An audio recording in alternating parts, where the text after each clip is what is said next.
Abimukira baturuka mu bihugu bya Mexique na Venezuela bizeye ko hari igihe uruzitiro rubakumira kwinjira muri Amerika ruzakurwaho.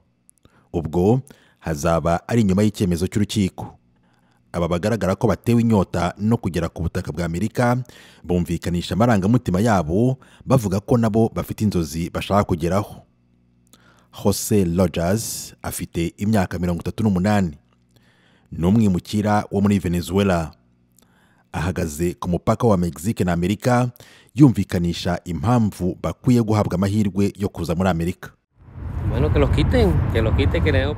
Bakwiriye gukuraho uruzitiro bakaduha amahirwe yo gusohoza inzozi zacu. Aho dukomoka muri Venezuela hari ibibazo bikomeye. Turi kuva mu gihugu cyacu, dufite ibyiringiro ko tugiye kubaho neza twe n'imiryango yacu. Undi ugaragara nk'umubyeyi uri kumwe na Rogers ni umugore witwa Zuri Galinde. We afite imyaka 55. Nawe akomoka muri Venezuela kandi bahuriza ku kuba bashaka bose kubona inzozi zabo ziba impamo. Gusa we afite indi mpamvu asobanura. Twese rega turi abantu kandi turi abana b'Imana. Icyo dushaka ni ugukurikira inzozi zacu. Naratotejwe mu gihugu cyanjye, aho nakoraga barantoteza. Niyo mpamvu ndi hano nshaka ubuhungiro. Nubwo aba bumvikanisha ko bagorewe mu bihugu byabo ndetse bashaka guhabwa amahirwe yo kubona inzozi zabo z'ibimpamo, hakiyongeraho n'ikibazo cy'umutekano wabo, bishobora kuzagorana kubona uruzitiro rubatangira rukurwaho. Impamvu nuko kugeza ubu Donald Trump wahoze ari perezida wa Amerika yumvikanye kenshi asaba iyubakwa ry'urukuta ku mupaka wa Amerika na Mexique agamije gukumira abimukira.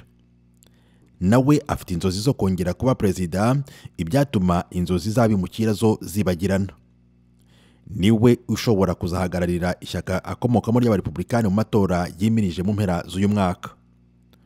Uko yabonaga ikibazo cy'abimukira akiri ku butegetsi, n'ubu yumvikanisha uburemere bwacyo nk'ikintu gisenya igihugu.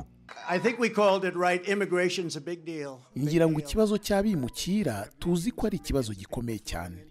Abantu miliyoni na miliyoni barimo kwisuka mu gihugu cyacu mu buryo bunyuranyije n'amategeko.